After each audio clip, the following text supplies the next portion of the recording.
Hi, welcome back to Found. We are going to start where we left off, which is most of the way through chapter 18. So Angela Dupre was telling them that about the plane, about the babies, about the fact that the plane disappeared. Catherine and her are bonding over the fact that they both have seen things appear and disappear that they can't explain. And Chip and Jonah are a little skeptical. Shall I continue? Angela said. Meekly, all three kids nodded.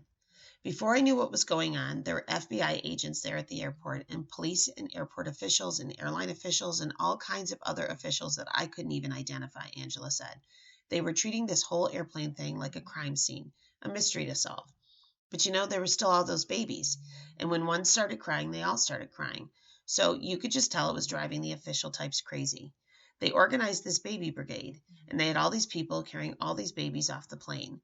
We were supposed to pay close attention to which seat each baby had come from in case that was important. We didn't have carriers or strollers or anything like that, so we just closed off the entire gate and lined up babies on the floor.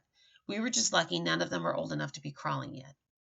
Jonah had been to the airport a couple of times, once when he was in third grade and his Cub Scout troop had taken a field trip to learn about planes, and once when his family had gone to Disney World and Dad hadn't wanted to drive. Jonah could just imagine the chaos of 36 babies being taken off a plane all at the same time. But surely it could have been chaos. Maybe there were lots of people that would have been seeing. Angela was still talking.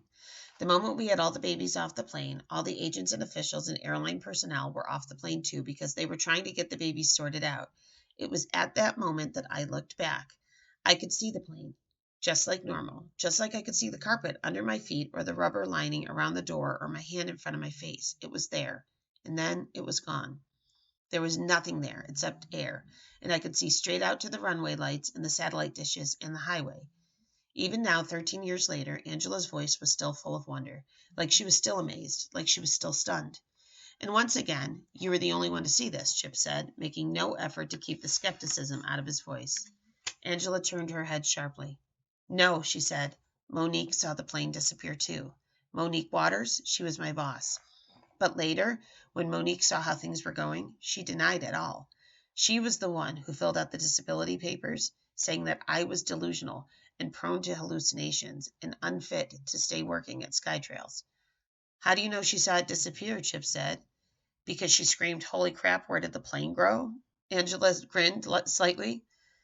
Jonah was trying to absorb this. He sort of wanted to believe Angela. He was sure that she believed what she was telling him, but it was just too incredible. What did the other people, Catherine began, didn't any of them, it was dark out, Angela said. We were all carrying babies. I mean, you try to take care of 36 infants and still try to manage to think clearly. I think some of the other people might have seen the plane vanish, but then this one guy, James Reardon, the one we talked to, Catherine interrupted. Angela nodded. Yeah, he started running around taking charge, telling people, all right, my agency has the plane towed away. We're going to handle it from here.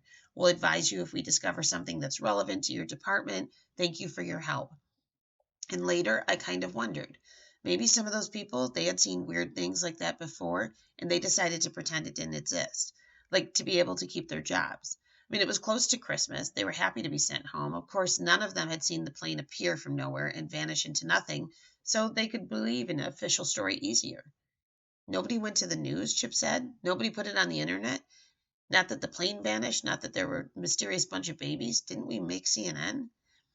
His voice sounded mocking, but when Jonah glanced, Chip's face was deadly serious. Angela shrugged.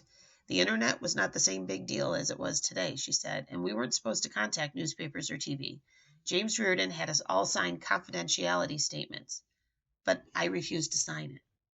Is that why you lost your job? Jonah asked. Yeah, pretty much, Angela said. Monique told me not to come back until I was ready to sign the paper, and I was never ready to sign it. I did talk to a newspaper reporter. I did call a TV station, but when everyone else told them I was crazy, what good did it do?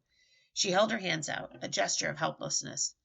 Jonah tried to imagine being like Angela, standing up for the truth. He wasn't sure if he was going to be able to ever be that brave.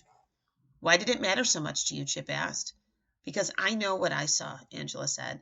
I trust my own eyes, and I'm not going to lie because I thought it would be important. I thought the babies might be important. I thought we should investigate, not pretend it didn't happen. So you have investigated, haven't you? Catherine said, jumping ahead.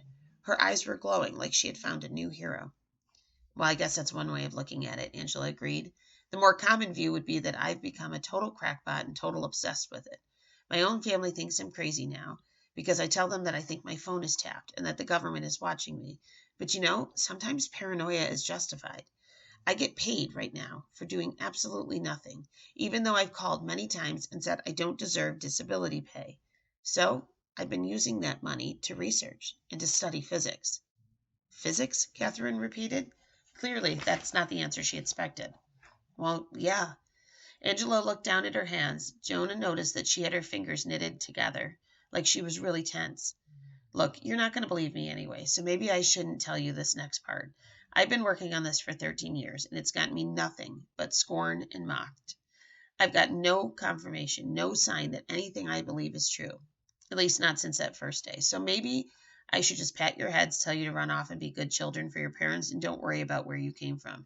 Tell you to not be like me, obsessed and paranoid. We already are, Chip said firmly. It's too late. Speak for yourself, Jonah thought, but he was dying to hear Angela's theory too. He couldn't walk away now. Angela took a deep breath. Okay, then.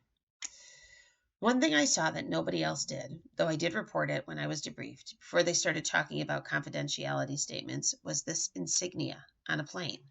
By the time everybody else saw the plane, it looked exactly like every other SkyTrails regional jet. But when I first saw it, the plane door said Tachyon Travel. Tachyon, Tachyon. You're all too young to have studied physics. And anyway, this is very theoretical physics. What's a tachyon? Catherine asked. She always hated being talked down to, like she was too young to know something. Well, tachyons are particles that travel faster than the speed of light, Angela said. The speed of light? Jonah thought. What has this got to do with anything? Well, I thought nothing could travel faster than the speed of light, Catherine said, acting proud like she knew that. Well, nobody knows, really, Angela said. She was speaking very carefully now, watching their reactions. At least nobody knows yet. The theories are that if anything could go faster than light, all sorts of weird things would happen. Time and space would have different relationships, aging would be different, and if a plane could travel that fast, then maybe it would become a time machine. Everyone stared at her. Chip was already shaking his head. Who would send a bunch of babies into a time machine? He said. What in the world would be the point? Oh, I don't think anybody sent a bunch of babies in a time machine, Angela said, speaking carefully. I think a bunch of adults got into a time machine. I think it was an experiment.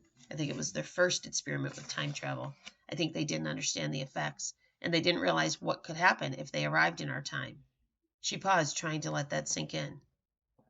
You mean, Catherine asked. Jonah couldn't tell if she really understood it or she was just prompting Angela. But Angela continued. I mean that Chip and Jonah used to be much older than they are right now, Angela said. I think they were changed by traveling in time. I think they and all the other babies came from the future. And we're going to stop there. Till next time.